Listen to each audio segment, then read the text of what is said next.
Welcome to Conversations from the Edge of Consciousness. I'm your host, Christine Madera.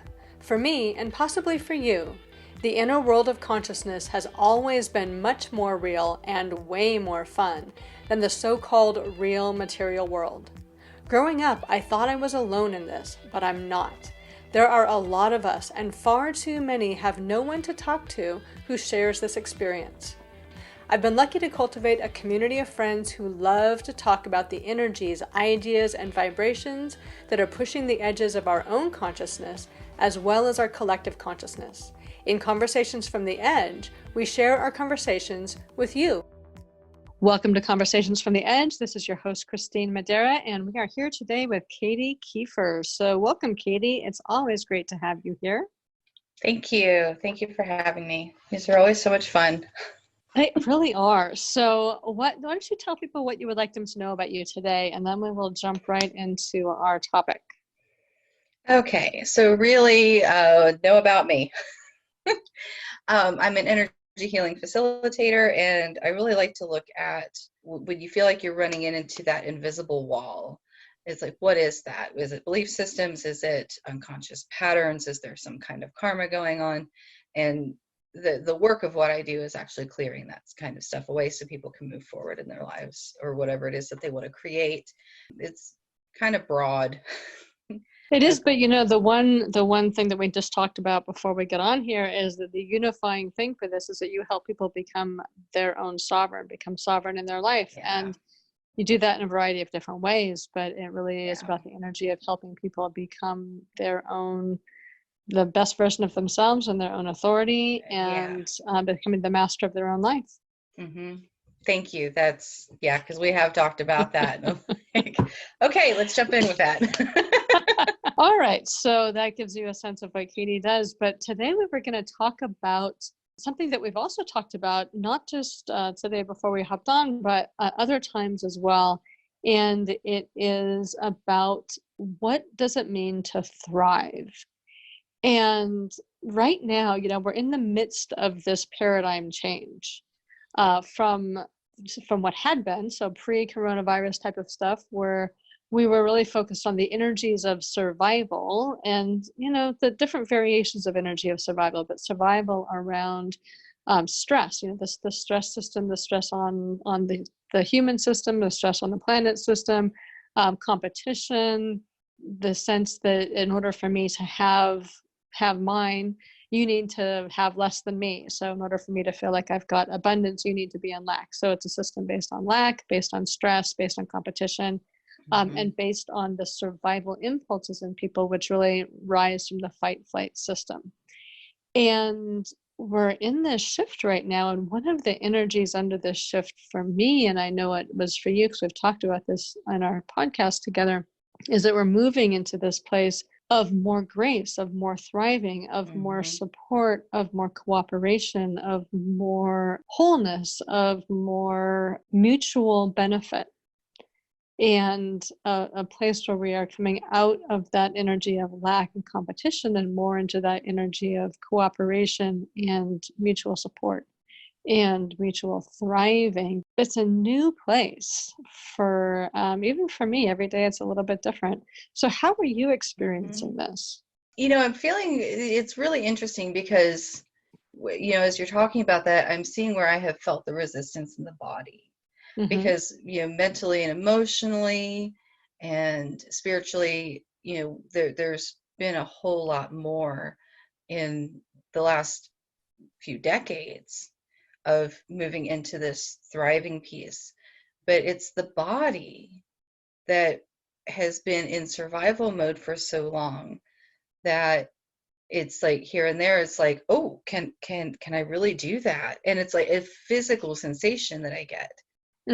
But that physical sensation translates into a thought so quickly that I can miss that it was a physical sensation to begin with. And so it's like I'm paying more attention to the body. And so it's really becoming how I've been experiencing this probably the last few weeks has really been to pay attention to the body and recognize, ooh, I can feel that like this non-verbal thing going on here. And is it a limitation?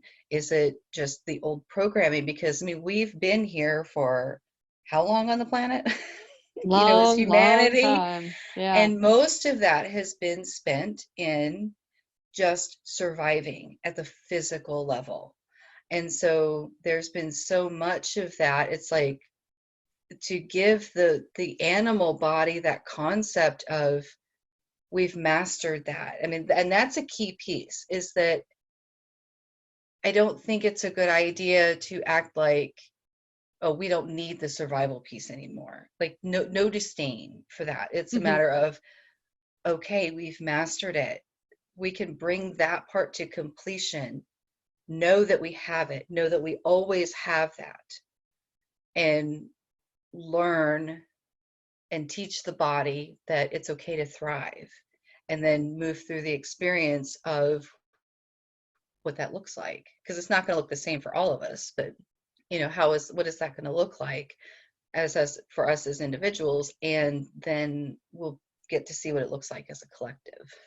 And that's true. And when I was, well, in all the studies I've done over my life and in working as a hypnotherapist, one of the things that, as I understood this, made a lot of sense is that, our fight flight system was based on physical survival and on, staying physically safe for the next moment, the next day, and being able to recognize danger from the subconscious, like below, because the subconscious is so much faster to respond than the conscious mind. The conscious mind, and if you've ever noticed this, and people might have noticed this before in their own life, that if you're on the freeway and somebody slams on their brakes in front of you, you've slammed on your brakes before your conscious mind has decided it's time to slam on the brakes. There's like this lag, and your body has responded before your conscious awareness has responded. But the thing that has been the kicker for humans is that we have applied that same fight flight impulse to emotional safety.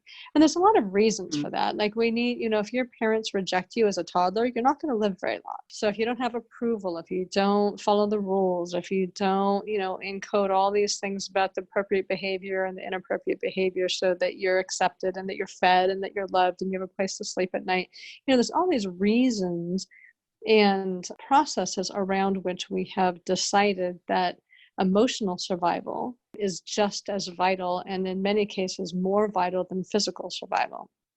And that's the big dynamic, and all of the constructions around that dynamic that I think is what is needing in the process of changing, because we'll always need the physical aspect of fight flight. Like I always want to know if that thing I'm stepping on is a stick or a copperhead. I don't want to have to stop and think about that. Right.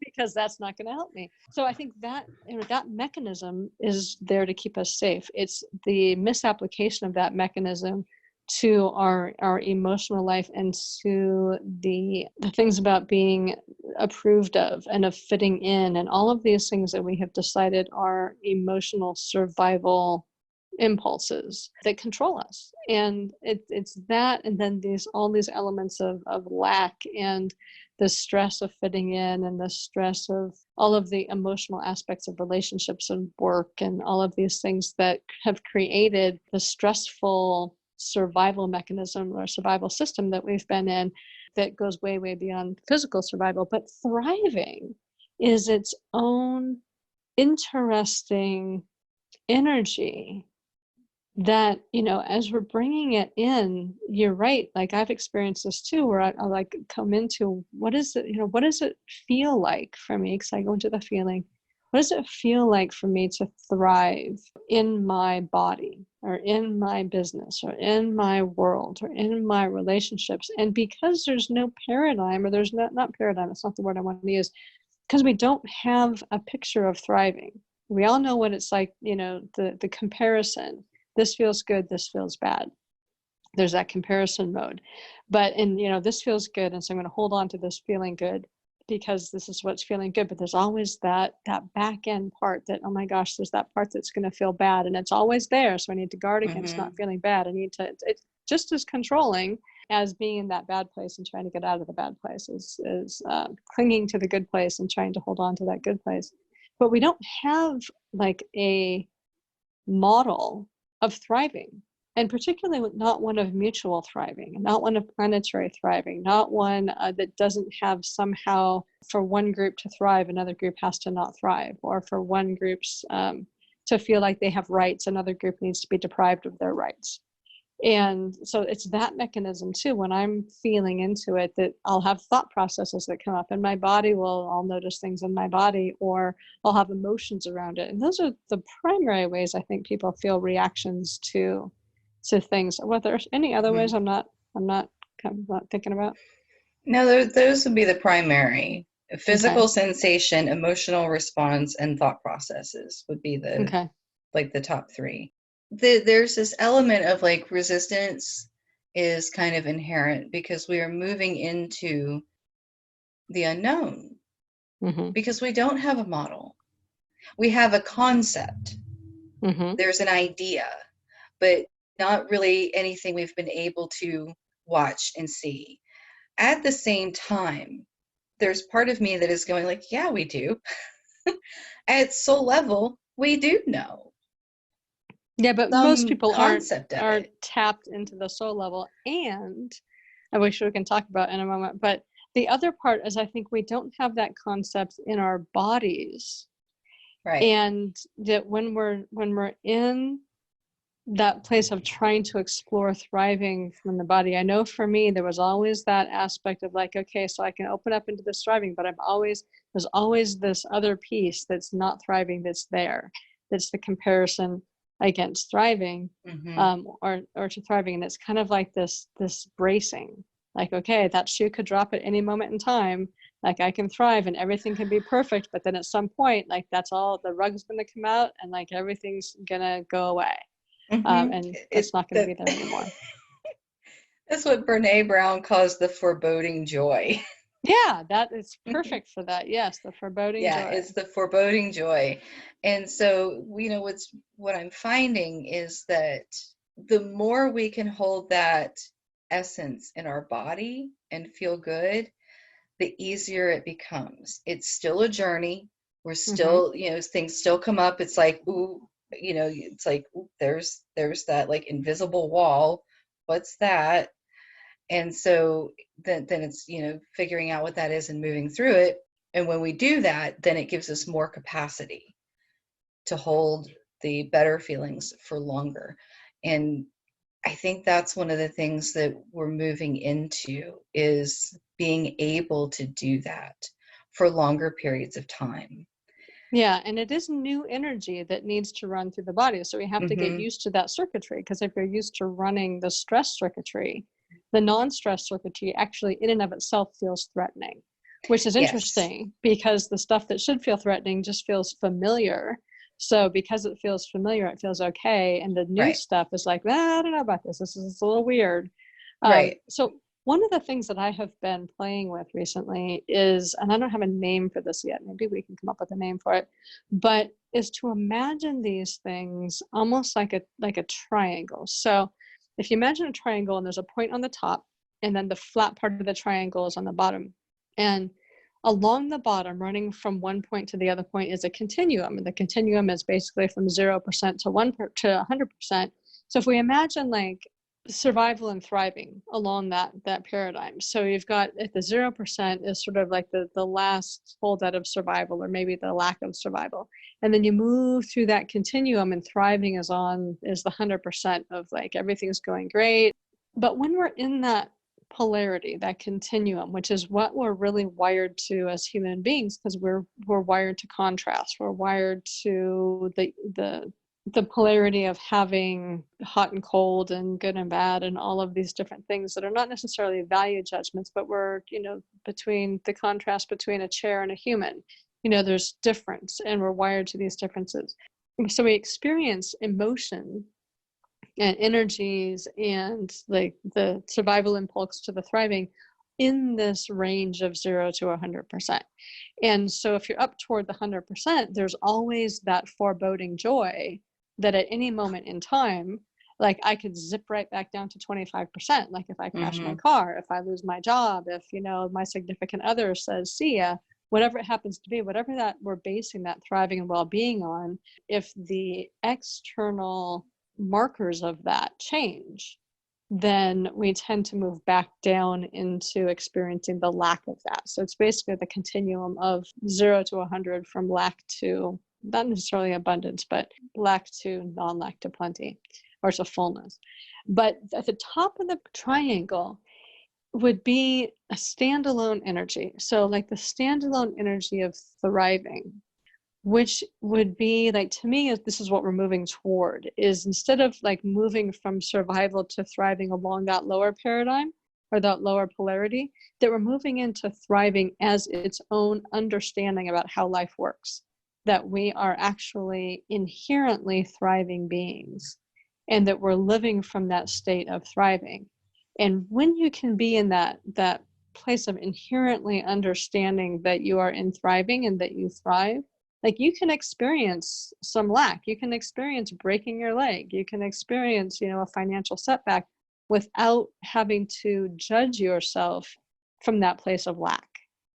And it's, it's a huge difference, but it's hard to explain the difference if you haven't felt it in your system, because it's the difference between that foreboding joy of like, yes, I'm joyful, and oh my gosh, I can see over there where joy might just be slipping right away from me, to that place of I'm joyful no matter what happens in my life.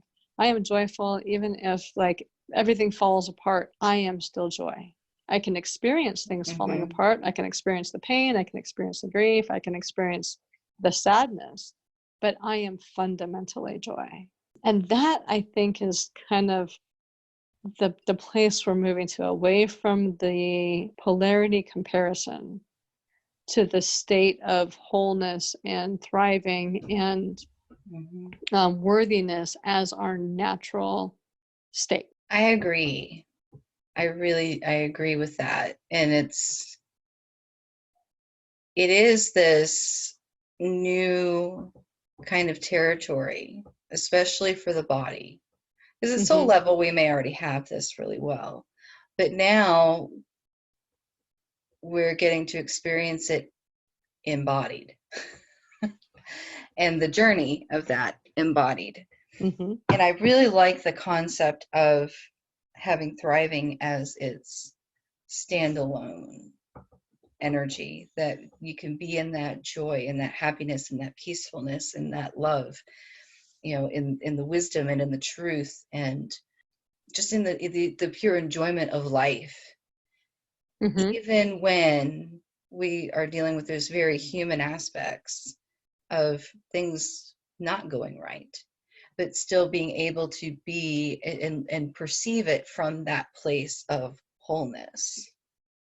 And there's some stories that I've heard, and people might be able to relate to this as an aspect of this. So, people who are, I don't want to say abundant in the sense that they always have money, but they're comfortable with money no matter how much money they have. They always know more money is going to come to them. Oftentimes they're business people, they're investors, they're people whose fortunes rise and fall on a regular basis, but whose personal sense of self and abundance and money and possibility do not rest on whether their fortunes are high or low. That's just the game. So they might lose $10 million and be down to like their last 12 cents. And somebody might be like, oh my gosh, how are you surviving? I'll have a couple million. I got some deals in the work. I'll have a couple million, back by the end of next week or next month or whatever. And so there's no bother. There's no sense of I'm in lack because all of a sudden I've lost my whole fortune. It is, I know I'm inherently able, I'm inherently abundant, and I'm inherently able to recreate my abundance no matter how much money I have right now. And I know people like that, and we all might have seen some of those people. So it can be a little bit of a way to understand how this might look, because I know for me, like if I had $10 million and then 2 months later I had like 12 cents, I'd be right now. My sense of lack and abundance would rise and fall with those numbers. It doesn't rise and fall so much with much smaller numbers, but it does rise and fall with the numbers like that. But when your sense of lack to plenty, or survival to thriving, or unworthiness to worthiness, or separation to wholeness, or whatever. It doesn't rise and fall based on what's happening in your life, and you just inherently know that it's all, it's just money, it'll come back, it'll be fine, I'm fine, it's no big deal. Or you're in this state of worthiness, and you know that you're worthy. This is one of the big ones for us, I think, as people with this concept, because so much of what we have experienced is based on worth, that we're worthy because of our behavior. We're worthy because we fit somebody else's paradigm. We're worthy because of something that is external to us, but internally we are not worthy in and of ourselves. So when you know that you're worthy in and of yourself, it doesn't matter if anybody likes you or doesn't like you, or likes your posts or trolls you or whatever it happens to be, because it's just like, well, I don't really care. I'm worthy. I don't need anybody else's confirmation or verification or validation, because I know that I'm worthy, even if I totally screw up. Like, even if I do something that is really something I would have preferred not to do, I'm not bad for doing that. I know myself being worthy, but I do need to make amends or whatever it happens to be in order to maintain the relationship. So that's another way of looking at that. But it's that place of being fully in a state of wholeness, so that you can experience all the parts within that wholeness without it dislodging your sense of being full and whole and true and thriving and joyful. And it's a journey, but boy, I've had some experiences with it, and it's just such an amazing place to be for as long as it lasts. I agree, absolutely. And it really is a journey. And you really described an aspect of being sovereign. And so for me, what I'm learning is I get it in the non-physical concepts first. Yeah, so me too. Mentally, I'm really like, I know that I'm sovereign. I know that when it comes right down to the end of the day, it's about my relationship with me and my relationship with the all that is. And it's like, that's the central piece. But my body isn't always on board with that. And so no, it's like because we when get swished around by the wind. Exactly. And so when my body, the more my body comes on board, and I'm seeing this kind of in increments, that, oh, okay, I can let this in. All right, let the body receive that. It feels like the body is becoming part of our greater whole. It always has been, but it didn't know it. One of the things about that, the idea of polarity, which is the bottom part of that triangle, is that the brain, like especially our conscious mind, is designed to be in polarity, and not in the sense of how we've experienced it, which is the value judgment of polarity, by judging things as good or bad or right or wrong, or that's calibrated to the nervous system.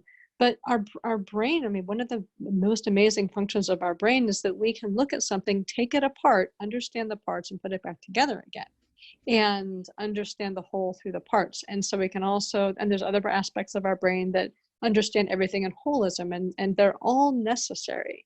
But when we take the polarity, the ability to be able to understand how things work in contrast and in separation and taking them apart, when we attach the value judgment of good, bad, right, wrong, all of that to this polarity, that's where we really get into trouble. And this place at the top of the triangle is being in that place without the value judgments of good, bad, right, wrong, lack, abundance. It allows everything to be what it is, and allows the nervous system then, like in a nervous system, if we de-escalate or de-trigger the nervous system, you can allow things to be what they are much more easily. And it doesn't mean that you don't have preferences, but that you can experience sadness, you can experience grief, you can experience loss, you can experience lack, even if you want to, without it becoming a wrongness of you. And it's the rightness and wrongness that we attribute to this that really fry the nervous system and the stress system, and the bring the survival matrix of the emotional system into that highly stressful state. Because if you could experience life without having to judge what's going on as right or wrong, like you can choose what you want to do with something, but to not have to constantly be in this vigilant state of rightness and wrongness and goodness and badness and worthiness and unworthiness and all of the other iterations of that, like the stress that you would remove from your system would be like 80% of your life stress. Oh, yeah, absolutely. And I think as we move toward, as we all become more sovereign and we become less dependent on other people's ideas or judgments of what is right and what is wrong for us, and we become secure in our own truth and our own experience and our own value, that can then decrease so that we can be in that place of thriving more easily. Very well said. Thank you. Yeah. So you are the Theta healing magician. Can you lead us through something with this to help us embody this more effectively?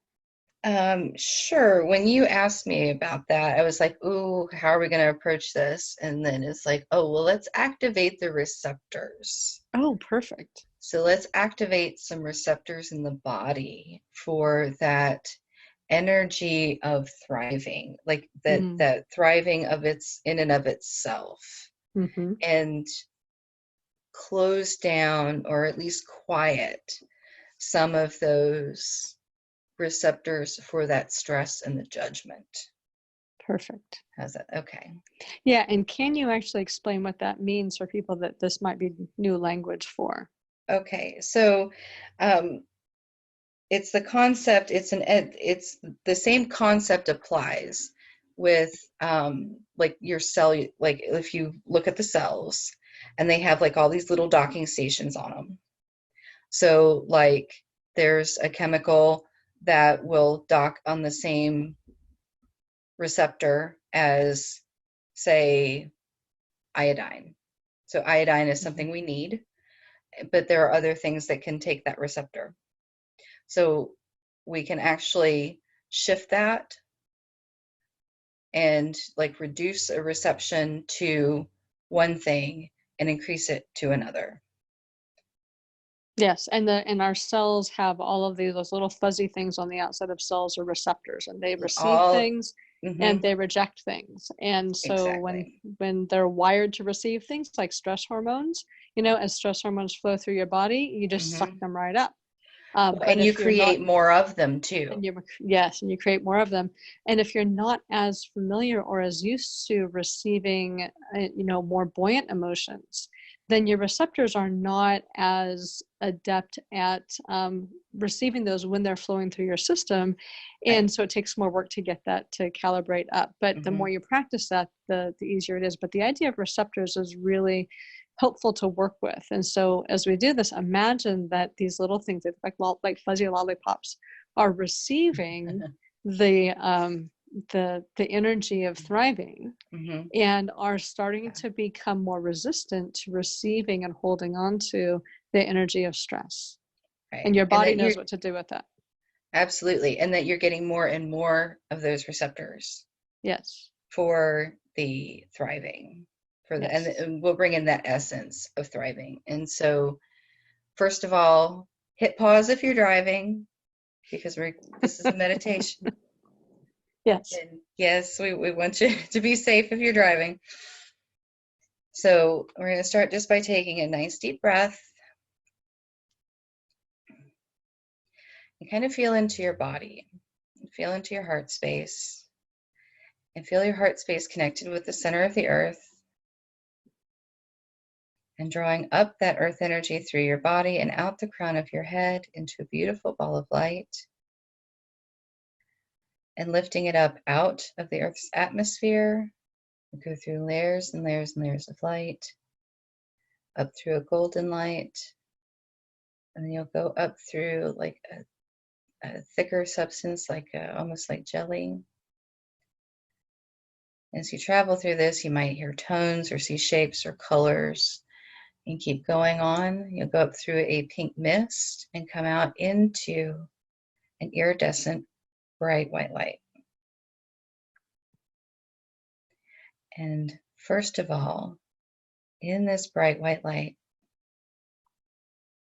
Let's ask that the Creator just fill you with this light through every cell of your body, through every frequency of your being, through every atom, every molecule, every little tiny part of you. Just filling you up with this light and this unconditional love of the all that is. And take a nice deep breath.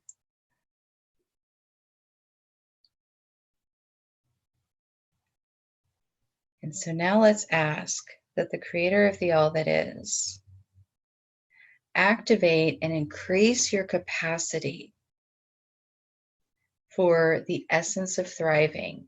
And with that, to bring in the energy essence of what thriving really is.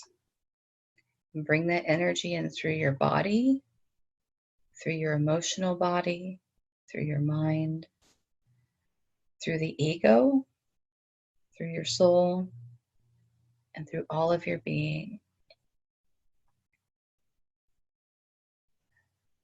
And asking that Creator teach you what thriving is for you. That you get to explore thriving however is most appropriate for you according to your personal soul blueprint, your own personal way of receiving and expressing that divine vital force energy. That you can thrive in that and with that in a way that is perfect and congruent for you.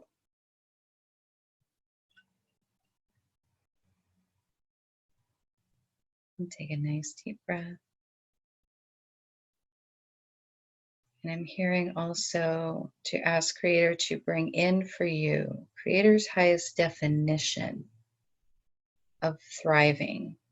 Bring that in for you on all levels and to make yours the same. And if you would like that, just feel free to receive it. Say yes.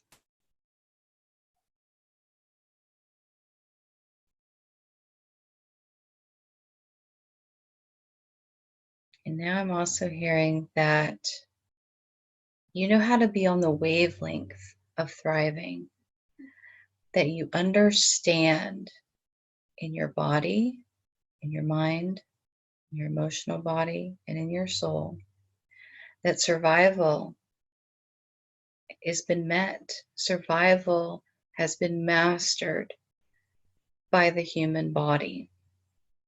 Your body already knows how to do that. And to allow that to come in. And let's ask for Creator's truth of that downloaded for you. And make yours the same. And to teach your body that it already knows how. We're just reminding the body that it already knows how to survive. And that it's safe for the body to move beyond that survival mode. And teaching the nervous system that it's safe to do so. And teaching the body itself that it's safe to move into this greater essence of thriving. That no matter what is going on in the physical world around you, that you have this inner sense in the body of being safe and of thriving, of this joy, this wholeness, and knowing that you are whole, knowing that you are safe, and knowing that your survival instincts are well intact and appropriately allocated.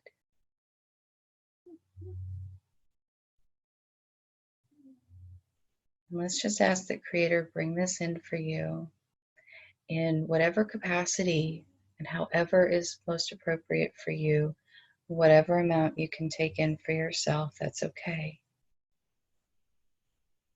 And just allow that the Creator fill you up with this sense of wholeness, with this sense of thriving. And that the more you visit this place of thriving, the longer periods of time you can hold it, the more those receptors get exercised and activate even more receptors for it and create more receptors for it, that it will continue to grow with you as you do.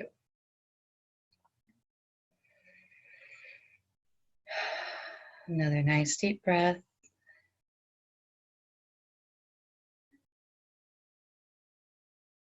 And bringing that iridescent light through you, showering you, bringing it through all the chakras, bringing it out through the body,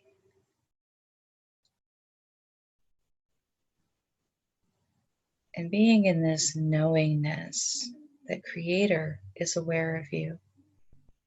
Being in the awareness that Mother Earth, Gaia, the Earth herself, is aware of you, and that you are loved, that it is your divine birthright to thrive, and that you know how to enjoy this journey into thriving. With that, we say thank you, Creator. It is done, it is done, it is done, and so it is. And so it is. Thank you very much for that, Katie. My pleasure. That felt really good. It did. So can you tell people how they can reach you and get a little bit of their magic or your magic for them? Mm-hmm. AwakenTheInnerLight.com is really the best way to get in touch with me. You can also check out CoffeeWithTheAngels.com, and there are 3 Coffee with the Angels books now available on Amazon. The third one has recently been published and is ready to go. So, all right, congratulations with that. All right, well, thank you very much for coming and for being here today. It was, as always, a really interesting conversation, at least for me. Oh, this has been great. I love it. All right, well, I'll talk to you again soon. Absolutely. Thank you. This is your host, Christine Madera. I hope you've enjoyed this conversation from the edge of consciousness. You can find all our conversations at conversationsfromtheedge.net. You'll also find links to schedule a private conversation with me or any of my friends, as well as tools to help you expand your own consciousness and explore what's possible for you outside the boundaries of your current perceptions.